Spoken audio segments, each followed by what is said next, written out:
जेव्हा बादशाही कायद्याची टांगती तलवार गळ्यावर असते आणि डोळ्यांसमोर भुकेने तडफडणारी निष्पाप बालके, रडणाऱ्या माता असतात, तेव्हा एक खरा भक्त काय करतो? बादशहाचा कडक हुकूम होता, सरकारी धान्याचा एक दाना जरी चोरीला गेला तर जबाबदार अधिकाऱ्याचा तत्काळ शिरच्छेद केला जाईल. पण एका क्षणाचाही विचार न करता जेव्हा त्या धर्मनिष्ठ अधिकाऱ्याने स्वतः हातात कुऱ्हाड घेतली आणि सरकारी धान्य कोठाराचे अवाढव्य लोखंडी कुलूप तडाखा मारून तोडले, तेव्हा नियतीनेही त्या भक्ताच्या करुणेपुढे माथा टेकवला. हा केवळ एक निर्णय नव्हता, ही महाराष्ट्राच्या इतिहासातील मानवतेची सर्वात मोठी क्रांती होती. जय हरी विठ्ठल. विठ्ठल वाइब्सवर तुमच्या लाडक्या कुटुंबात पुन्हा एकदा मनापासून स्वागत. भक्तांनो, भाग 2 मध्ये आपण पाहिले होते, मंगळवेढ्याच्या भूमीवर निसर्गाने भयंकर कोप केला होता. सलग 3 वर्षे पावसाचा एकही थेंब पडला नाही. नद्या विहिरी कोरड्या पडल्या, शेतीचे वाळवंट झाले आणि मंगळवेढ्यात भीषण दुष्काळ पसरला. झाडांची सुकलेली पाने खाऊन लोक पोट भरत होते. लोकांचे हाल पाहून मंगळवेढ्याचे रसददार संत दामाजी पंतांनी बादशहाकडे धान्य वाटपाची विनंती केली, पण त्या क्रूर दरबाराने ती फेटाळून लावली. आता लोकांचे प्राण वाचवण्यासाठी दामाजी पंतांनी कोणता कठोर आणि अभूतपूर्व निर्णय घेतला? चला ऐकूया आजच्या या 3ऱ्या भागात. दुष्काळाची भीषणता आता पराकाष्ठेला पोचली होती. मंगळवेढ्याच्या गल्लीबोळात अन्नाच्या एका तुकड्यासाठी माणसांची धडपड सुरू होती. कुपोषणामुळे निष्पाप मुले आयांच्या कुशीतच माना टाकत होती. दररोज सकाळी संत दामाजी पंतांच्या वाड्यासमोर हजारो लोकांचा जमाव एकत्र येत असे. भुकेने वाळलेल्या अंगाने, खोल गेलेल्या डोळ्यांनी लोक आक्रोश करत होते, पंत, आम्हाला वाचवा, आमची मुले अन्नाविना मरत आहेत, तुम्ही आमचे मायबाप आहात, आम्हाला थोडी भाकर द्या. दामाजी पंत रोज सकाळी वाड्याच्या ओसरीवर बसत असत. त्यांच्यासमोर एकामागून एक लोक येत होते. प्रत्येकाच्या चेहऱ्यावर भुकेची वेदना स्पष्ट दिसत होती. एक वृद्ध शेतकरी थरथरत त्यांच्या समोर आला. त्याच्या अंगावर फाटके कपडे, डोळ्यात अश्रू आणि हातात रिकामे पोते. पंत, माझ्या आयुष्यात अनेक दुष्काळ पाहिले, पण असा कधीच पाहिला नाही. बैल विकले, घरातील भांडी विकली, शेवटी बियाणेही शिजवून खाल्ले. आता घरात काहीच उरले नाही. दामाजी पंत काही बोलू शकले नाहीत. तेवढ्यात एक आई आपल्या 2 लहान मुलांना घेऊन आली. मोठा मुलगा आईच्या हाताला धरून उभा होता, तर धाकटा मुलगा भुकेने रडत होता. ती रडत म्हणाली, माझ्या लेकरांनी 2 दिवसांपासून अन्न पाहिलेले नाही. पाणी पिऊन झोपवते, पण आता पाणीही नाही. तुम्हीच आमचे शेवटचे आधार आहात. दामाजी पंतांच्या डोळ्यात पाणी आले. त्यांनी घरातून उरलेले थोडे पीठ आणून तिच्या उंजळीत ठेवले. ती स्त्री त्यांच्या पायावर कोसळली. दामाजी पंतांनी तिला उठवले आणि म्हणाले, आई, माझ्या पाया पडू नकोस. मीही तुझ्यासारखा माणूसच आहे. देवच आपला खरा आधार आहे. त्या रात्री दामाजी पंतांना झोप लागली नाही. संपूर्ण रात्र ते अंगणात फेरफटका मारत राहिले. आकाशाकडे पाहत ते स्वतःशीच बोलू लागले, हे देवा, तूच सांग, माझे कर्तव्य कोणते? राजाची आज्ञा पाळावी की तुझ्या लेकराचे प्राण वाचवावेत? त्यांच्या मनात गुरूंचे शब्द घुमू लागले, जिथे दया नाही तिथे धर्म नाही. त्यांना भागवत धर्माची शिकवण आठवली. भूतदया हीच खरी ईश्वर सेवा. अचानक त्यांच्या मनात विचार आला, जर या धान्यावर माझा हक्क नाही, तर या भुकेल्या लोकांच्या प्राणावर कोणाचा हक्क आहे? क्षणभर त्यांनी डोळे मिटले. त्यांच्या अंतःकरणात जणू पांडुरंगाचाच आवाज घुमला, दामाजी, मी प्रत्येक जीवामध्ये आहे. त्या क्षणी त्यांचा सर्व संभ्रम नाहीसा झाला. सरकारी धान्य कोठारासमोर हजारो गोण्या रचलेल्या होत्या.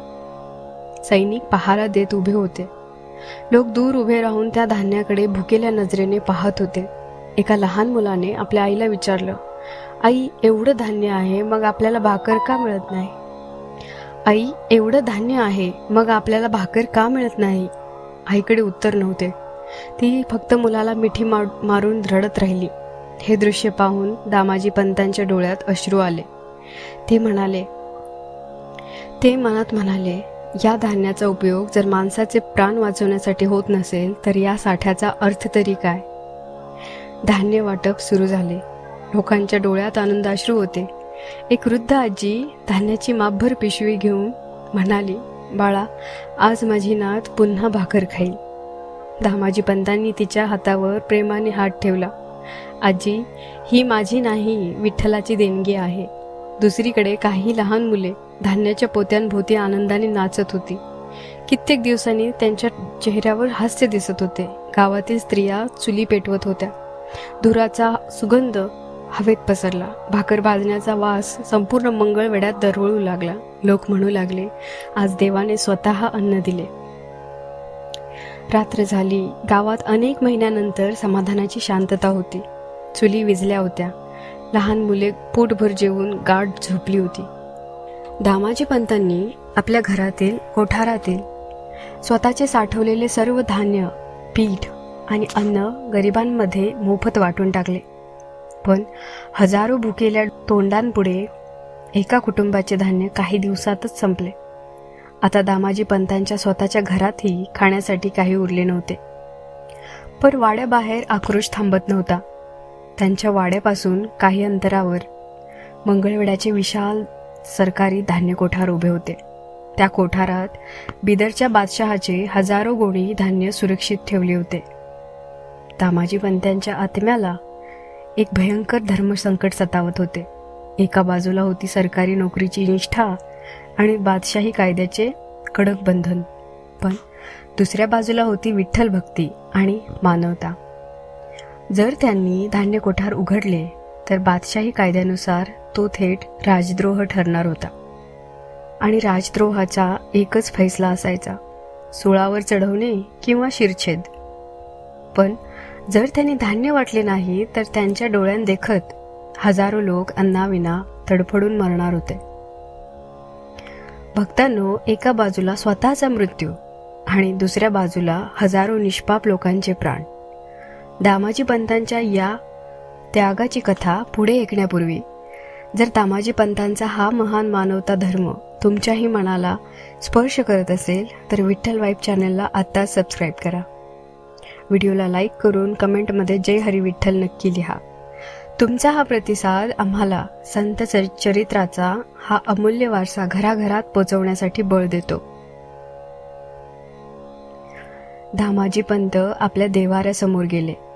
त्यांनी विटेवर उभ्या असलेल्या पांडुरंगाच्या मूर्तीकडे पाहिले. डोळ्यातून अश्रू ढाळत ते म्हणाले, हे पांडुरंगा, हे जग तुझेच आहे आणि या भुकेल्या माणसांमध्येही तूच वसलेला आहेस.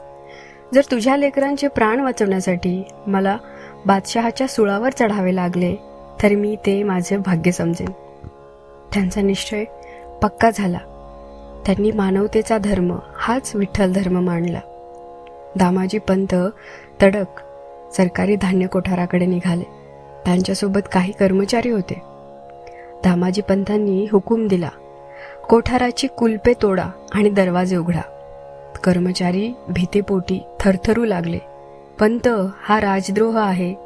बादशाला कळले तर आपल्या संपूर्ण कुटुंबाला जिवंत गाडले जाईल. दामाजी पंतांचा आवाज सिंहासारखा गरजला. त्याची चिंता तुम्ही करू नका. तो काही अपराध असेल त्याचे प्रायश्चित्त मी एकटा भोगेन. तुम्ही फक्त दरवाजे उघडा. दामाजी पंतांनी स्वतः हातात अवजड हत्यार घेतले आणि धान्य कोठाराचे विशाल कुलूप तोडून फेकून दिले. त्यानंतर त्यांनी मंगळवेढ्यात आणि शेजारच्या गावात दवंडी पिटवली. एका हो एका. मंगळवेढ्याचे सरकारी धान्य कोठार रयतेसाठी मोकळे करण्यात आले आहे. ज्याला जितके धान्य हवे असेल त्याने येऊन घेऊन जावे. एक पैसाही द्यावा लागणार नाही. हा निरोप ऐकताच संपूर्ण मंगळवेढ्यात आनंदाचे उधाण आले. हजारो भुकेलेले लोक, लहान मुले, वृद्ध कोठाराकडे धावले.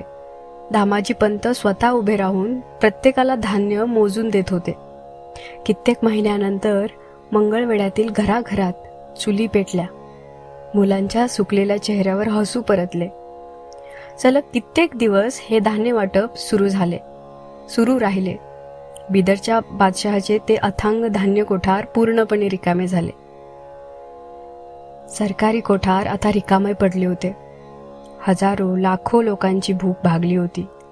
लोकांनी दामाजी पंतांच्या पाया पडत त्यांना अन्नदाता आणि प्रत्यक्ष देव मानले. परंतु दामाजी पंतांना कल्पना होती की आता या निर्णयाचे परिणाम काय होणार आहेत. त्यांनी शांतपणे सरकारी दप्तरात नोंद केली. रयतेची भूक भागवण्यासाठी सरकारी धान्य कोठारातील सर्व धान्य मोफत वाटण्यात आले आहे. त्यांनी लेखणी खाली ठेवली, हातातील पदभार बाजूला केला आणि घरी येऊन निवांतपणे विठ्ठल नावाचा जप करू लागले.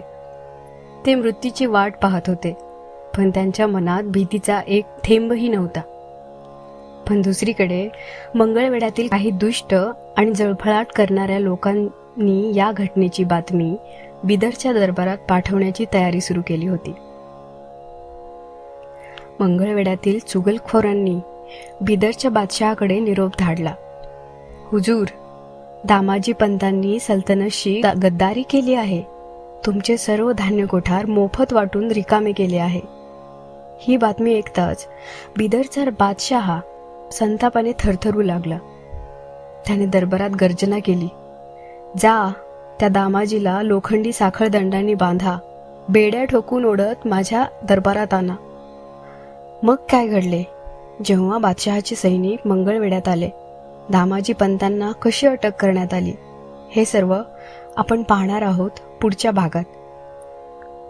मित्रहो, मानवतेसाठी आणि विठ्ठल भक्तीसाठी स्वतःचे प्राण पणाला लावणाऱ्या संत दामाजी पंतांची ही कथा तुम्हाला कशी वाटली आम्हाला कमेंटमध्ये नक्की सांगा. पुढील अत्यंत नाट्यमय भाग 4 नक्की पहा. व्हिडिओला लाईक करा, तुमच्या सर्व वारकरी मित्रांसोबत शेअर करा आणि आपल्या विठ्ठल वाईब चॅनलला नक्कीच सबस्क्राईब करा. रात्र झाली. गावात अनेक महिन्यानंतर समाधानाची शांतता होती. चुली विझल्या होत्या. लहान मुले पोटभर जेवून गाढ झोपली होती. दामाजी पंत मात्र झोपले नव्हते. ते तुळशी वृंदावनाजवळ बसून विठ्ठलाचे नामस्मरण करत होते. त्यांच्या चेहऱ्यावर विलक्षण समाधान होते. ते हळूच म्हणाले, हे विठ्ठला, आज हजारो लेकरांच्या तोंडात घास गेला. आता पुढे जे काही होईल ते तुझ्या इच्छेने होऊ दे. दूरवर वारा वाहत होता. आकाशात चंद्र शांतपणे चमकत होता. पण त्याच वेळेस मंगळवेढ्याच्या बाहेरून एक घोडेस्वार वेगाने बिदरच्या दिशेने निघाला होता.